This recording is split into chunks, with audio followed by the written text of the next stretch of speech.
Hey guys, it's me Zero. Welcome to part 2 of my drawing commentary, where I will babble over footage of me drawing the latest episode of my Nuzlocke. Yeah! I am now on the line art portion of this process, and you can see I've made the sketch slightly faded here by lowering the opacity of the layer. Doing that helps me see the line art better, but it also keeps me from drawing on the sketch layer itself. And let's be honest, we've all done that thing where you're in the middle of drawing and then suddenly you realize, oh no, you're on the wrong layer. There are methods that can help fix that problem depending on the situation, but there's no need to fix a problem if you prevent it altogether, right? So, by lowering the opacity of the sketch layer, rather than simply lightening the color of it, I've made it so that the whole layer is now less opaque. So when I draw on it, the strokes are affected by that opacity, and the black lines would appear gray. And that's a visual cue to me to let me know immediately that I'm on the wrong layer. Alright, so because everything that goes down in this stage is what you, the reader, will be seeing in the comic's final form, I'm more concerned about how things look when I draw them, spending more time on each panel before I move on. You'll see I keep looking up references in this part, because everything needs to be drawn correctly in terms of character design. Like all the props have to be drawn in, the actual expressions the characters are making all have to take shape in this stage. I reference my own comic mostly, for continuity's sake. The first time I draw a character or Pokemon, I look at the official design, but I don't draw them exactly the way they are in the game. If I did that, it would be extremely boring. Like all the Pokemon would look the same.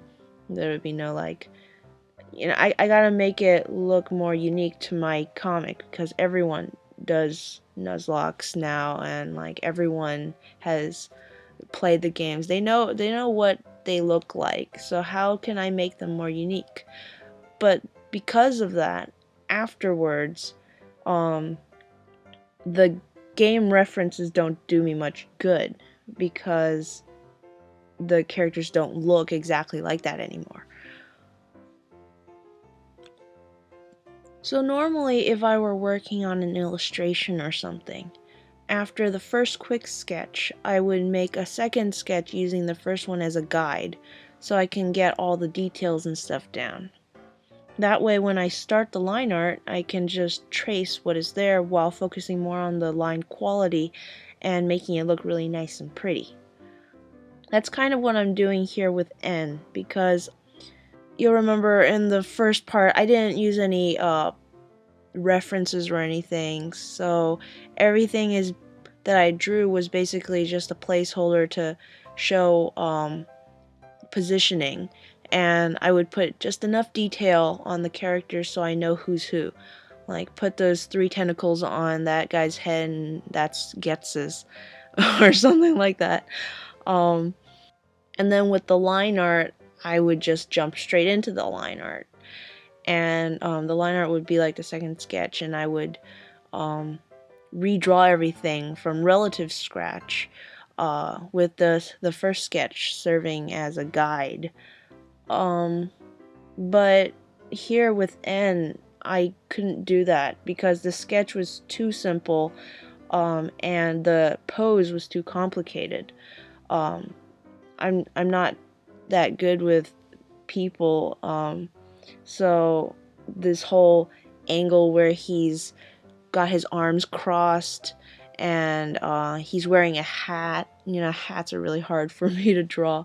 Ironic because I really like hats, but and his expression, it's just everything is too complicated for me to visualize in my head, and just jump straight into the line.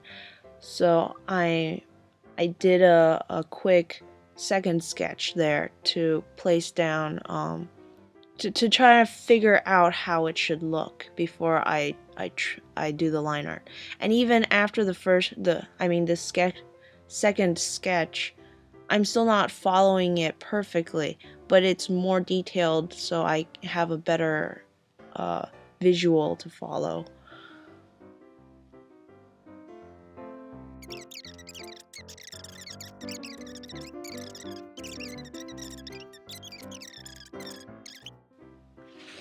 So if you were wondering about the brush I'm using, it's just a normal hard round brush at a fairly large size.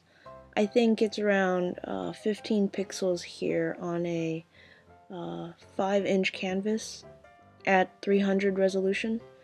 And there's a slight texture applied to the brush to make a less smooth line.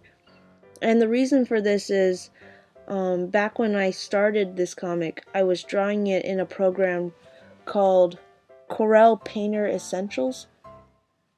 And it was a free drawing software that came with my bamboo tablet, my old tablet. And the best inking tool I could find in it had this sort of pixelated quality to the edges of its lines. When I got Photoshop, I was able to make these thin, smooth lines, but it didn't mesh with the rest of the comic and just looked out of place. So, for continuity's sake, I found a way to emulate the same look as the previous episodes by applying the texture and using a thick brush. I'm basically faking a lower quality line, but in the end, I think I like the aesthetic much better for this comic. The line itself doesn't have to be so pretty. In fact, keeping it loose and kind of messy is exactly what the style of this comic has. If you want to check it out for yourself, I think episode 10 is the breaking point. Everything before that was drawn in Corel, and 10 itself is when I got Photoshop, and you'll see that episode looks completely different from all the other episodes. And then after 10, that's me using Photoshop but imitating Corel's line quality. So you be the judge of how closely they are. I apply the same texture to the eraser tool, so when I erase things it doesn't leave a random soft edge. And these are all default textures and tools that come with Photoshop. I don't make my own brushes, or I guess I don't really know what that means, making your own brush. I guess if you change the presets to a certain thing and then you use that a lot, you've made your own brush. But I don't like create a preset of that. Every time I want to draw my Nuzlocke, I basically go and reset everything. So it's not like choosing a tool that I've made, because I don't really understand how to do that. And look at that! I fixed the eye!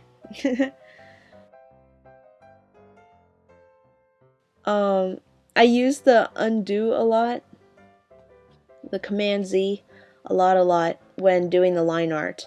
And you can see every time I draw a line and it disappears, that's me hitting the Command Z. And I basically just do that over and over. Draw, undo, until I get a line that I like. I also use the hotkeys for the brush and eraser tool a lot.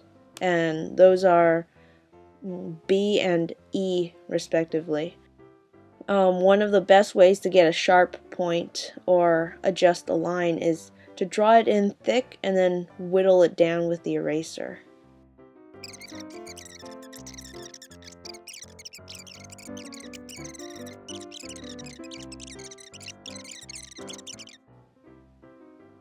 Oh hi, Chibi Getsus. So in part 1 I talked about not letting the comic get too depressing, that I wanted to keep this fun kind of atmosphere, and one way I like to keep things light and fun, and something I think a bunch of you found very amusing, is in fact making the characters unnecessarily cute. It's just a really fun way of being funny without having to constantly be telling jokes. Like, nothing funny is being said here. Getz's is thinking back on how he's mentally scarred but when you frame it in the context of look how incredibly whimsical he is about it, and it suddenly becomes funny. When you make a character super deformed like that, it tells the reader it's okay to laugh. Also, I think the uglier a character is to begin with, the funnier it is when you make them cute.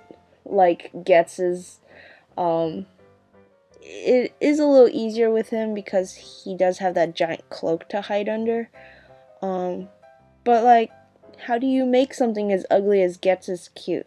Well, it's all about simplification and exaggeration. Big heads and little bodies automatically ups the cuteness factor of any design.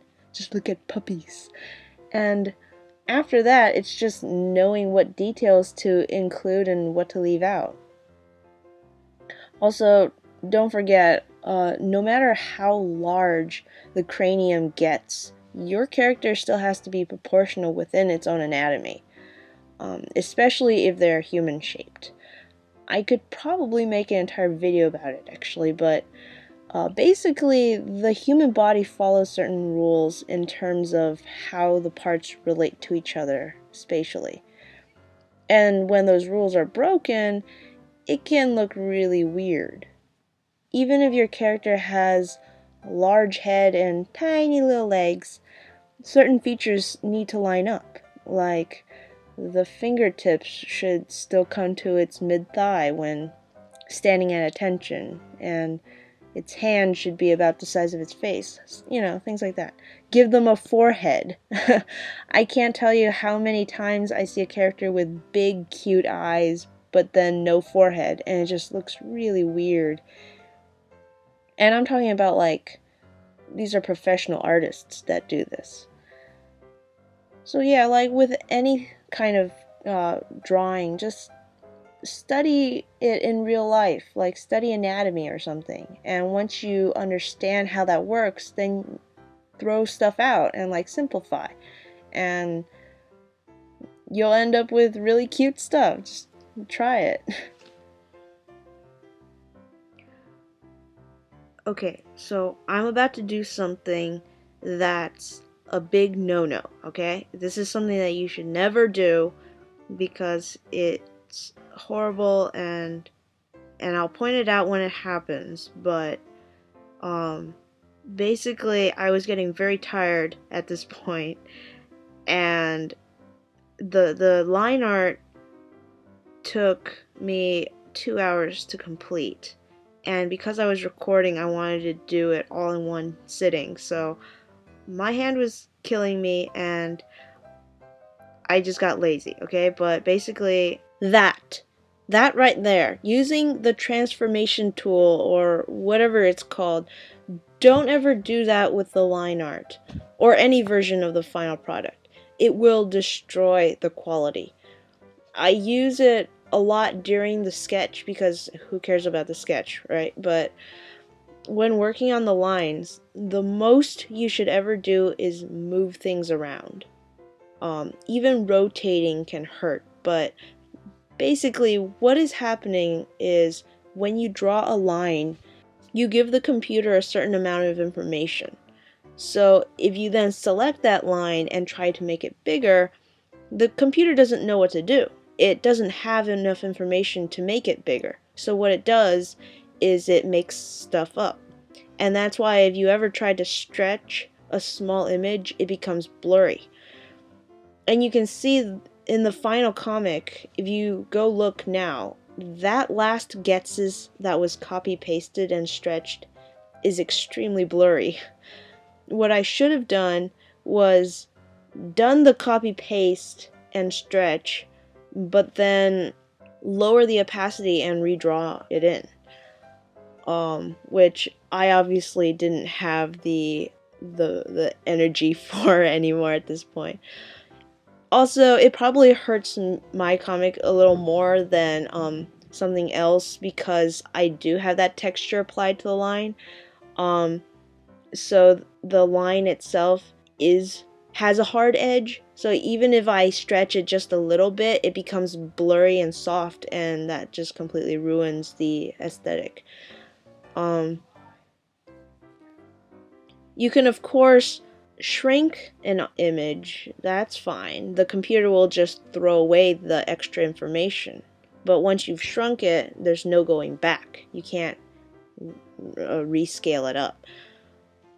That's talking about rasterized images. If you're working in Illustrator or something that uses vectors, like Flash, I guess, also, then you can scale up and down as much as you want. Vectors, they live by different rules. And on that boring note, I guess we're done with part 2. Thank you all so much for watching, and I hope to see you in part 3. Bye!